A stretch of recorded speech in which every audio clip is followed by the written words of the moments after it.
Hello everyone, this is General Hand Grenade. Welcome to my war room in Prince George, British Columbia. This video isn't going to be a very long one, and as you can see I don't have any pieces on the board.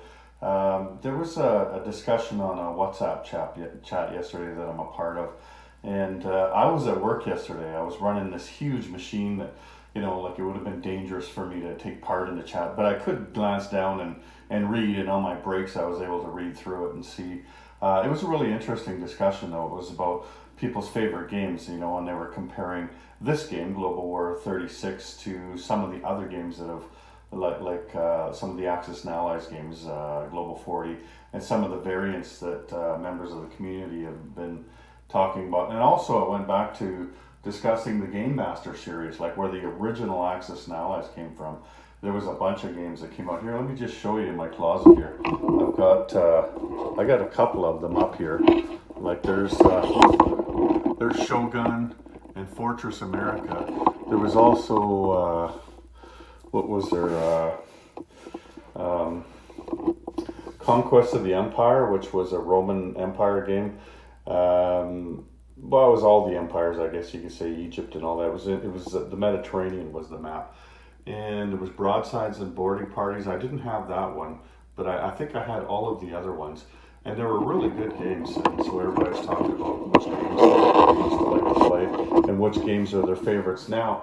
And I wish I could have weighed in because it was a really interesting discussion. So I thought I didn't know what I was going to make a video about this weekend, or even if I was, and I'm doing customizations today. I'm knee deep in paint out on my kitchen table out there, and stripping paint off of some of my other units. I wasn't happy with some of the paint jobs, so I'm redoing them. Let's just take a look at some of the other games that I've got up here. So there's the Axis and Allies Global 40. You put the two of them together. There's 1914 on top of that. There's 1941 up here as well. That I only bought that for the pieces. I didn't buy it for anything else. There's the revised edition. I played that for many years. D-Day. I've got 2 copies of America and Blood Bowl. It's like a football game in the future where humans and orcs and elves and everything, they all play football and try to kill each other. It's kind of weird, but anyway, it was also fun. So I liked all of those games, and I loved Global 40. I thought it was the best game I'd ever played. But the thing about Global 40 is that once you've played, like, say 20 to 30 to 40 games, you kind of get it kind of starts going by script. You know what I mean? Like you can predict what's going to happen next. The only way you can make it different is if you're playing against different people. And the only way you can make it really different is if you're playing against inexperienced people who aren't going to do the things that experienced people do. And so for me, it was getting a little stale, I'll just keep moving this around once in a while so you don't have to stare at the same picture. Yeah, I don't feel like being on camera today.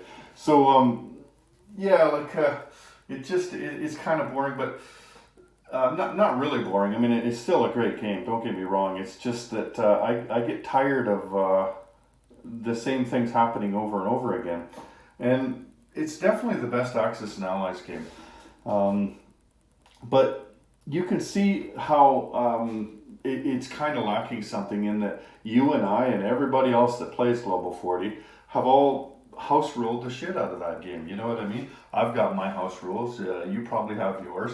And then there's other variants of that game that have come out. Like recently there was a tournament in Los Angeles, the Bloodbath, and that was my friend Sire Blood's tournament. He had his own rules, and they look like really good rules too. I think that I'd like to try that game. Last year I went to Toronto and played in the Grasshopper Invitational with Sire Blood as my partner, and Grasshopper had his own rules that him and his play group had developed over years of play testing, and that was interesting as well. And now he is working with other members of the community, Gargantua and Big Al Meacham, and a bunch of guys are playtesting, and there's a whole bunch of them that are going to Toronto soon, to the bunker, at the Cliffside Bunker, to brainstorm some more, to play test the game and to come up with other rules. and you have a beautiful map, a really really beautiful map. But that just shows you that Global 40 is lacking in some ways. It's a fun game in that you put the pieces down on the map and you roll the dice, and it's simplistic in that. The rules are very well done and everything. But if you're like me, you want more than that. Like you want to find some more realism in the game, like historically accurate. And that's why I love this game more than any of those others. And I haven't played that new game that I was just telling you about that they're playtesting right now. Um, but I have talked at great length with Grasshopper about the game and about the rules and stuff like that.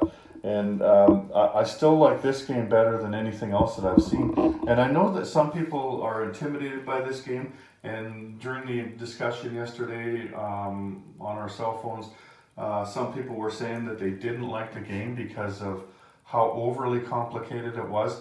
And it's not really overly complicated in the mechanics of the game. Sure, it is a little more difficult, the mechanics, than Global 40, but the most for the most part, though, the rules have been made better. The mechanics of the game have been made better by doing it that way. Like for instance, here, let me just show you something. Like blitzing. Um, Let me get some units up here. I don't have any units on the board. So let's set up a tiny little scenario here, and a couple planes.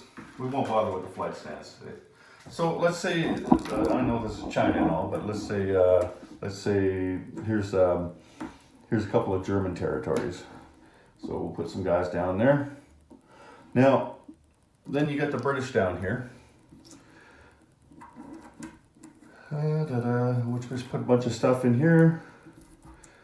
Okay, so and then let's throw a dude in there as well. Okay, so now blitzing in Global 40 is so you take this guy off, and then the tank and the mech paired 1-to-1 can go through a territory that's has nobody in it, right? And you take this territory, you make that British, and then you fight for this territory here, and that's pretty cool and all. But the a better way to do it, and the way it's done in this game, is that these units, whoever you want, will go in and they'll attack this guy, right? And then if they can take him out in the first 2 rounds, then he's gone. This is gone. They take that territory. Now the tanks and the mechs paired 1-to-1 can keep going, and so can the tactical bombers and the fighters keep going, as long as they can still land. You know what I mean? Like they started here, so they went 1-2. Well, they could, if they could go, like they could go 3-4 and land there, or 3-4 and land in another British territory, right? So as long as you can still land, if you go an extra space further, then you can do that. And I like this way better. And so this is typically how the game has been improved over Global 40, but it's not always that way. Like the submarine rules in this game I think, are overly complicated. It seems like it's almost impossible to take out a submarine unless that submarine is convoying, in which case it's too easy to take out the submarine if you have air escorts. So I think that some work could be done on the submarine rules for this game. I think that they're needlessly too complicated. But once you learn these things, once you learn how to do this and learn how to do the carpet bombing and the strategic bombing and the other things, then all of this stuff becomes natural to you, just like a game of Global 40. Now, in this scenario, once you start playing with the terrain, I couldn't have blitzed through here because of the mountains, right? So you started here, you can't blitz out of mountains or into mountains or through mountains. Or here's a river here, I couldn't have blitzed across a river. So you add those things on top of that. But you could have, when you first start playing this game, to learn how to play the game, you can just forget about all the terrain features on the map. The special rules for cities and mountains and rivers. You can just play it like you would a game of Global 40 till you get used to all the stats, right? So that all the, like when you're looking at the stats, all these numbers are, are just automatic in your mind, just like playing Global 40. You know what they attack, what they defend at, how much they cost, and what they move, and all that stuff, what their special abilities are. So when all those things become common to you, then you move on to terrain, and then it becomes a much better game. But I can understand how this game isn't for everybody. If all you like to do is put your stuff down on the board and roll, you don't want to think about history, you don't want to think really hard about strategy, then this game is definitely not for you. Like Global 40 would be at the very outside limit of what you should be doing. If you're really not interested in an intense game, then I would suggest playing the 1941 game. It's much simpler, kind of like how the classic game was extremely simple. Back then, we used to think it was complicated because it was much harder than Risk, but compared to the games nowadays, it was much simpler. Where the real complexity in this game lies, and like I said, it's a little more complex in the game mechanics, but not so much so. Where the complexity lies, and what I like about it, is the political rules in this game. When you're thinking about a game of Global 40, here, I'll let you stare at this while I'm talking. When you're thinking about a game of Global 40, you think about the political situations, and that's as difficult as it gets in Axis and Allies was the Global 40 game, right? Where, this country can't attack until this turn, and unless these guys have attacked them first, and, it seems pretty interesting until you play something like this game, where that's really simplified version of the political climate in the 1940s. And then in the 1930s, when you're beginning in this game starts in 1936. So when you do start with the 1936 scenario, you're not even close to being at war. And I thought when I first started playing it that you're just building for war, right? Well, that's not it. I mean, you're putting a few units on, but you don't get much money. Like, you look at here, the starting income in 1936 for the United States is only 6 IPP. They call them IPPs instead of IPCs in this game. But your regular income is 63, and if you have all of the North American territories, then that's an extra 12. So typically you get $75 for an income when you're at war, but only 6 when you're not at war, and that's what you start with.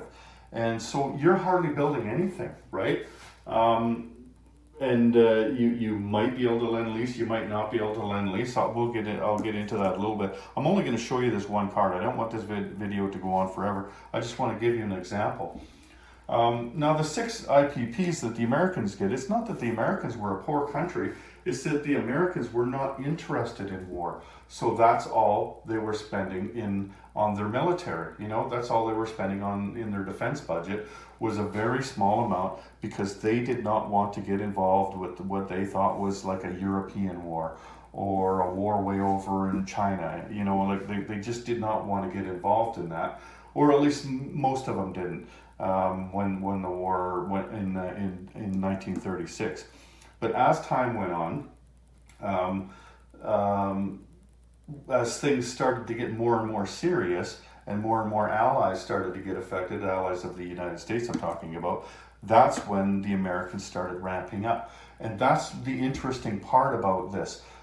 It's not just, do you attack on J1 or J2 or J3? And we can have endless debates on those things, right? On the forums at axisandallies.org. Every month somebody starts a new one about J1, J2, or J3, or G1, G2, and G3, like when to go after the Russians or when to go for Sea Lion. Like, you think about how interesting that is, right? To have those discussions. Well, just think of how interesting this game would be if you learned how to do it, and then you started, there's so many different ways it could go, right? So like in the blue here, this is how the Americans start ramping up for war. Like if Japan completes a battleship or an aircraft carrier or a light carrier, then the American income goes up by 3. You know what I mean? So like if Japan goes and builds 5 battleships, there you go. Your income just went up 15. So it's not 6 anymore; it's 21. And then Japan declares war on Russia.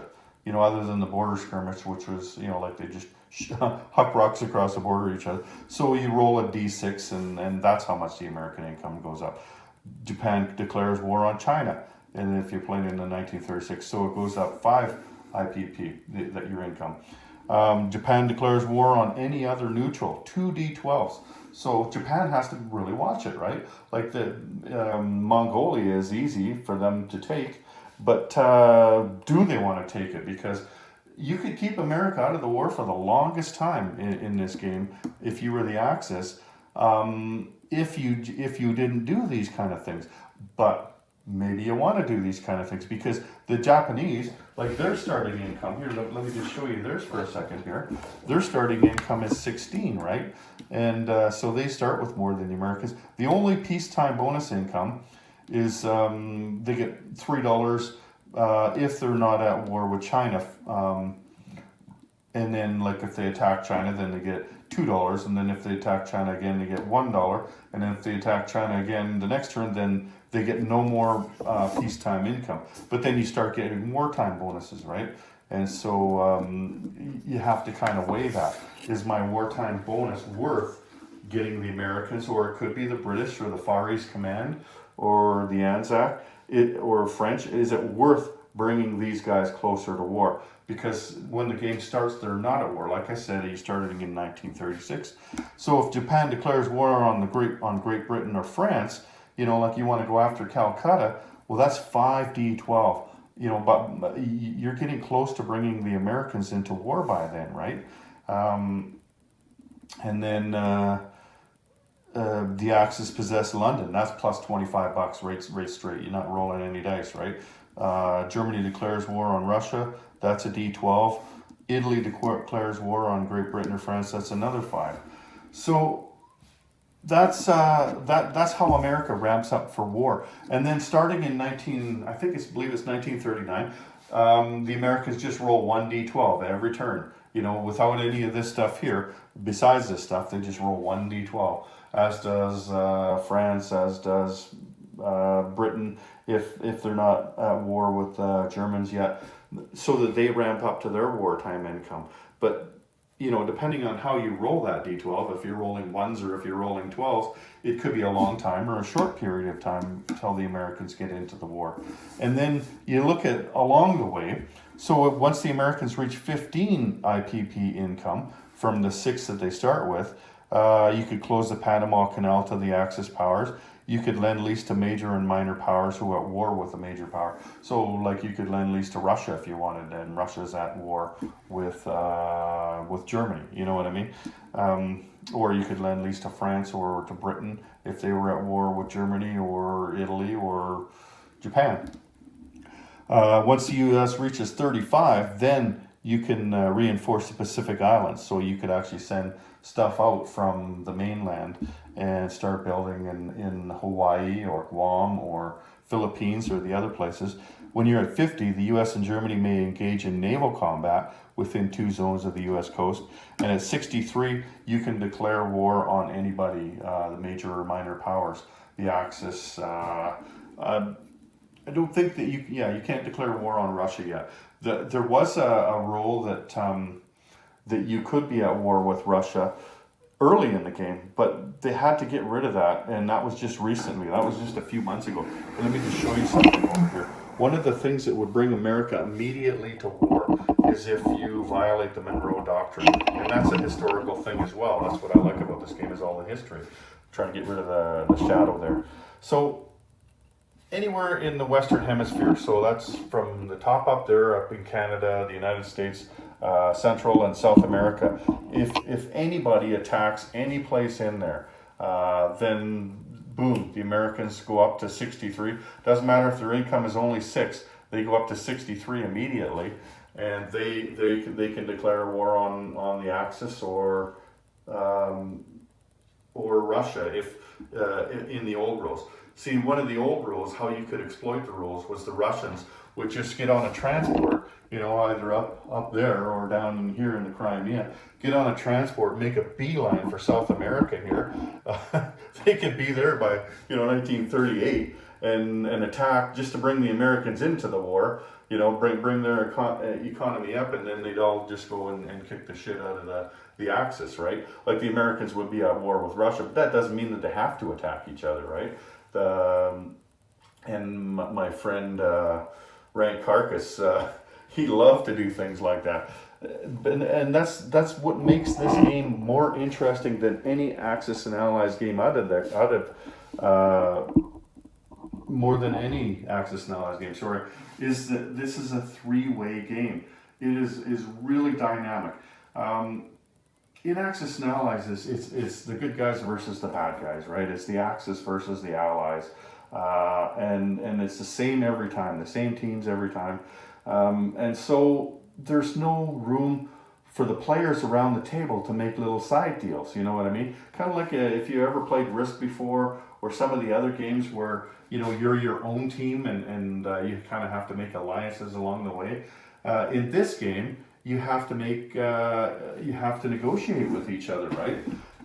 Like Germany and Russia, they could sign the Molotov-Ribbentrop Pact, and so that benefits the Germans over here. It benefits the Russians over here. And it's all about divvying up land and getting extra money. They both benefit from it, right? But it does nothing for the Allies. So if I'm the Allied player, I don't want these guys signing that pact, right? But that's the thing, though. Like, you're used to playing where Russia is a part of the Allies. When you start playing this game, it's hard to wrap your mind around that, but you have to get it into your head that you're not the Allies. If the Allies win the game, that means you lose the game as the Russian player. And so you have to do things that help each other, just like during World War II. You have to do things that help each other defeat the Axis without giving each other, without letting the other guy win. You know what I mean? Like one of the things that Rank Carcass did in our last game in Edmonton there, he came down as quickly as he could with the Russians, and he took out Portugal here. And Portugal's a really good spot here. It's got a naval base on it and everything. Because when you look here, the Americans, they need to come across the water, right? Portugal was a nice place to land here because there was a naval base there. So they could go to Portugal, think of that as being Season 91 and Global 40. Then they could go up to Europe from there, or they could go into the Mediterranean from there. Because you can't use each other's bases. You know what I mean? Like, they can't use a British base. If there was a British naval base on Gibraltar, and there is, they can't use that naval base. That doesn't give them one extra space, the Americans. But if they took out Portugal is a minor power, then they take Portugal's base and make it an American base, and then the Americans can use that. And so he took out Portugal, and he took out the Azores here, and with the new rules where the Americans and the Russians can't be at war with each other until Berlin falls, that meant that the Americans could not possibly put a base halfway through or halfway to Europe. And so that screwed them, right? And that was, like that's the kind of things that the Russians need to do. And it's pretty ingenious. And you gotta get inventive if you're the Russian player. And you got to think about these things no matter what player you are, like what team you're on. Let's just look over here for a while. But that's the cool thing about this game, is that the game is not just played on the map here, it's played above the map between the players themselves. You're negotiating with each other. You're taking a guy off to a room over here and saying, look, dude, you can't sign that Molotov-Ribbentrop Pact with this guy because of this.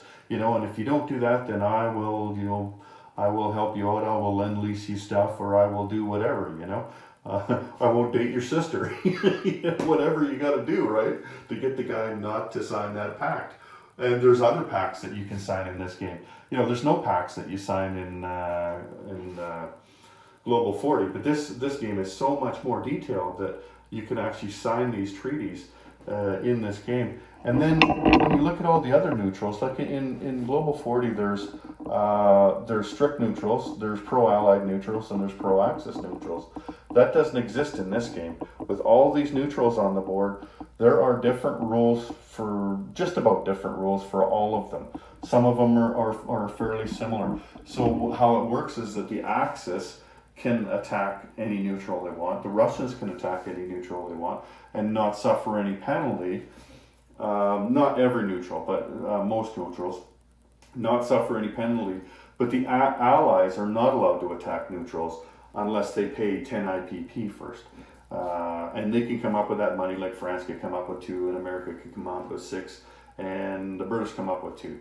You know what I mean? Like, you can come together and come up with 10 IPP, and then you can attack one of the neutrals. But not all of them. You know what I mean? Only some of them you could do that too.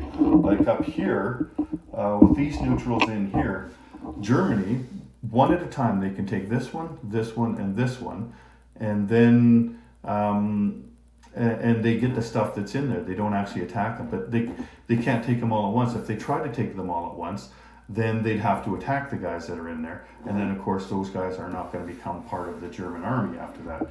And there's lots of stuff in Romania here. There's an air base and there's a whole bunch of units, and so these ones here they can attack, or they can annex one at a time too. But that's only after Germany is at war with France. You know what I mean? And so the debate on when to go to war with France is a big debate that the German player has to have with himself and with his teammates. In Global 40, it's pretty damn easy. You take you don't even set up the units from Paris on the board. You set them up on the battle board, and that's the first thing you do is you take Paris, right? There's just no question about it. In this game, it's when do you take Paris? You know, when is it going to be advantageous for you to take Paris? Because of the American income and the British income going up. And, you know, and then after that, then there's the Vichy France rule, where you're rolling to see which territories become German, like these territories are all going to become German, sorry, but this one will become Vichy. But then every other territory on the map that's blue, like you're going to roll for those to see if they become Vichy or if they become Free France. And every French naval unit on the board, you're going to roll for individually to see if it becomes Vichy or Free French or becomes German. In the last game I played, the Germans got the French battleship. Or if it's scuttled, like you just take it off the board, right? So, you know, that adds to it. There's side wars. Like here, there's a war that's going on in 1936. And so this is basically the only combat that's going on until the fight with France begins. There's a civil war going on there, and that can be interesting. So you have to ask yourself, how much do I put into that war? How much do I not put into that war? Because you've got your own ambitions as the Germans or as the Russians, right? So, and do the other guys, the Allies, do they want to get involved in that? Do they lend lease? And then, and that could be the same, like we play with the Turkey rules. There's the expansion sets. Here, let me just show you these. So there's all these expansion sets that can bring the neutrals into the game. Whoever controls Turkey is going to control the middle of the board. It's like that Middle Earth strategy that I like to play in Global 40. You get a lot of units for these guys, right? And so there's 3 sides to the game. Whichever side gets that is going to have the inside track to the Middle East here, right? That's a gateway to the Middle East. You know, and if you're the Axis players, it's a gateway into Russia. And if you're the Russian player, it's another gateway into the underbelly of Europe. It's just, you know, like it's an interesting thing. And then you look at all the different expansion sets that you can get. You know, that's what, if I was to characterize this game as in one word, I would call it ambitious. That would be the one word, because you could just play the normal game, like I was mentioning, the out-of-box game. You could even play it without terrain if you wanted it to be easier. But playing it out of box, you know, all of the rules, that's fairly ambitious. But you can make it even more ambitious. You could put in partisans. You want it more ambitious than that? Put in leaders. You know, there's these guys here, the elite fighter squadrons. You could use those. There's a set called Sea Lion. There's a Winter War. So this is the Finland set. So you get Russian and Finnish troops that go on the board. There's fighting railways, you know, there's the bombers, there's the secret subs, there's an Alaskan warriors, there's using the rivers, the British using the rivers. There's a Manchukuo set here, so that's for the Japanese. And there's the American Minorities at War set. That's the Americans, obviously. There's this one here. So this is Oil Wars, and I think we kind of broke the Oil War set, but it wouldn't take much tweaking, like one or two things, to make it a really good set, and it was a good set. It's just that nobody was ever short of oil in the game that we played, but we kind of, when we started in 1936, we thought, you know, why move my tanks, or actually you don't get tanks in 36, why move my planes, why move my boats, if they're not going to do anything for me? I'm not at war with anybody. Why don't I just sit right here and collect oil, which we did. So each side had so much oil that they didn't need to worry about it. But I think that you could house rule that. In this game, all of these things can be house ruled. In fact, we have, right? Trying to streamline the rules and stuff, because it's when you put these expansion sets in, that's when things get complicated. Much more complicated than playing the out-of-box game. So if you're going to play partisans, it might add an extra hour to your game. If you're going to play leaders, that might add an extra half hour to your game. You know, every expansion set that you add adds more time to playing that game. And so that's what you're looking for, is the complexity and the amount of time that you want to play it for. If you have a dedicated room like I have, you're not playing on your kitchen table, then you can leave that game set up for as long as you need to finish it, right?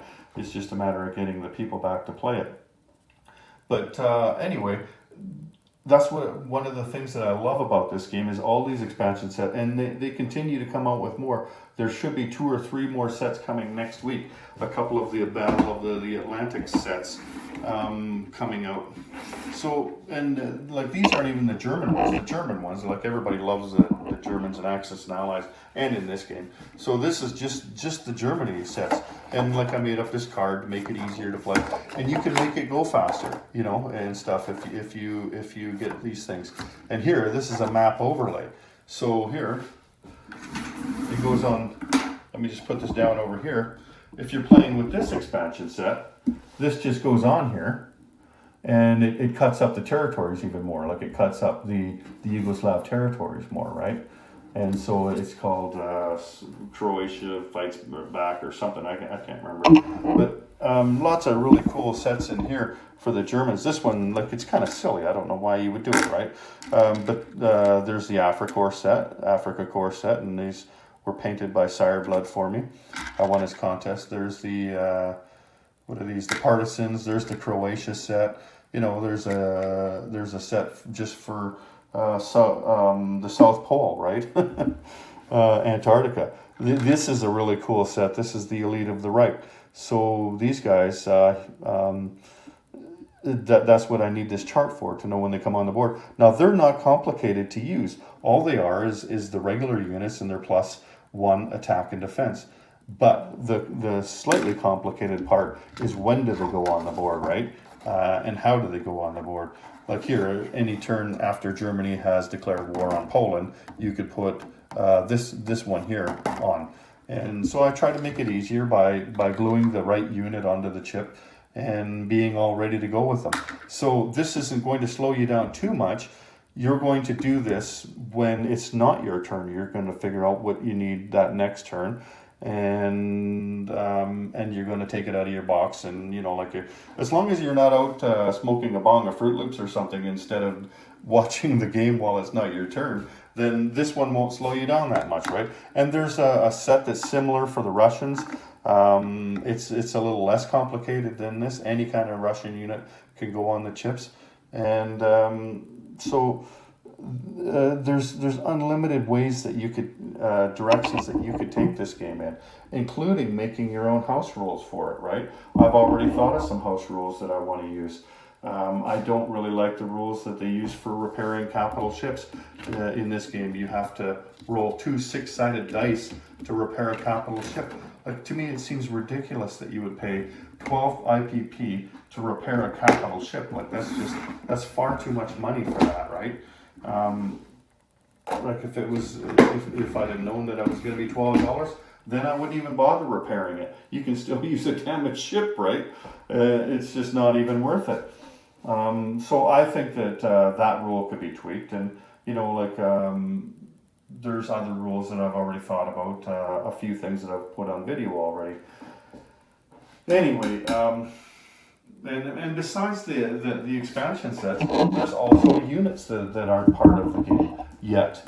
Next year, there's another iteration of the game coming out. But you see all the units that are on here. There's units that are on the Historical Board Gaming website that aren't on these things, but they do tell you on the Historical Board Gaming website how to use them.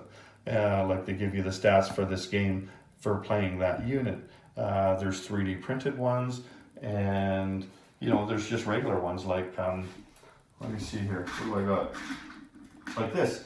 At this point, these things aren't in the game. This is self-propelled artillery, right? So you could put self-propelled artillery into this game, and it gives you the stats and everything for them. And one of the things that I do love the most is all the different kinds of infantry that you have in the game.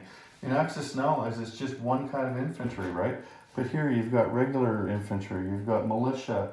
What else? Let me see here. This guy's a Marine. Marines are really important in this game. And, a lot of the rules are intuitive as well. Like, it's tough for you to take a place using an amphibious assault, but that's the way it should be. You should have a tough time taking a place if you're amphibiously assaulting it. You've got your airborne infantry. And there we go. You got your mountain infantry. So every one of these, all of the nations have. They have these 5, and then everybody has one more. Like for the British, these guys have colonial infantry, which are regular infantry, but you don't need a factory to put them on. You just need to be putting them on a British territory. So like this guy here. Yeah, and the French have the same kind of thing, and the Americans and the Japanese have elite Marines, which are Marines, but they're +1 attack and defense. So, and that's what they need, right? Is Marines for the war in the Pacific. So that's really interesting as well. Not something that you're going to get in Axis and Allies. And like in that new game that the 3G40 that the boys are developing, they've got infantry and they've got elite infantry, so they're all the same. The infantry and the elite infantry. So that helps, like that makes them have 2 different kinds of infantry. But and they're going to have a build chart, I think, where there's 2 spaces. But this build chart for this game is really interesting too. Like if you're starting with the really big units, they start here, and then you can only go 1 space per turn, and then this is where you place the units. So like you're paying 5, 5, 5, 5 to get it here, and then you put it on, right? That's interesting as well. And what else? Oh, one of the best things about this compared to G40 is that right there. Oops. Hold it differently there. We go. The technology, like Larry Harris is a really nice guy. I met him, had a beer with him. He invented a great series of games with Axis and Allies, but man, did he ever shit the bed when it came to developing technology in Global 40. Like it's unusable. Of all the rules in Global 40, the one that is the most house ruled by people, including me, is better rules for adding technology into that game, right? It's goofy as hell. It doesn't work. And so these are very good rules. You've got 4 stages until they're complete, and it works really well developing weapons. And there's 13 different weapons, so there's lots of different ones. Next year's game, there's going to be 15 different weapons. There's going to be heavy battleships, and I'm not sure if they're called heavy or advanced carriers. I'm assuming that those carriers are going to be carriers that carry 3 planes, right? So those will be added on. There'll be 15 different weapons. So like I said, this game isn't for everybody, but if you like the historical flavor, like a lot of the ways that the neutrals are set up, Germany can take this one and then this one and then this one. It's kind of set up. It steers you in the direction of history. You'll find that as you're playing this game. Well, like you could run down here and take Turkey in 1936, but it's not necessarily a good idea, right? Because for one thing, Turkey's got a lot of units on it, and you don't have many. It's only 1936, and then the other guy's income is going to go up by doing that, right? So not necessarily a good idea. You can do it, yes, but do you want to? And like here, taking Romania, anytime you take a neutral that's touching the Soviet Union, well, that's going to piss these guys off. I think what they do is they roll a D12 or 2D12, something like that, if you take a neutral that is touching their territories. So, it steers you in the direction of the way things went in history. And I really like that. And like I said, you can make it as complicated or less complicated as you want. You can make your own house rules. Basically what this game is a couple of guys played Global 40, said, you know what, we could make this way better. And so they house rolled the living shit out of it. And that's what they came up with, is Global War 1936 to 1945. Again, not for everybody. If it's too complicated for you, then I recommend that you just stick with Axis and Allies. But if you're like me and you like the complexity, in the history and in the political situations. It's the political situation that is more complicated than the rest of the rules in this game. And that's what adds to the complexity of the game. And again, like I said, then you can add all these expansion sets. And a lot of these you could add into Global 40. Like this leader set would be great in Global 40, I think. That would work really well. I did add American Minorities at War into Global 40. I made up my own chart because for what each one of these things do, because it didn't transfer perfectly, right? It said something about put somebody on Puerto Rico, right? There is no Puerto Rico in Global 40, so I had to change things on the charts and stuff like that. So once I did, though, that worked really well in Global 40. Anyway, that's why I love this game more than all the other ones, is because of the complexity of it, because of the historical aspect. I'm an amateur historian, as a lot of people that play these games are. And if you want to explore history further, this goes a lot further than any of the Axis and Allies games. So, find a game that you like. This is the one that I like.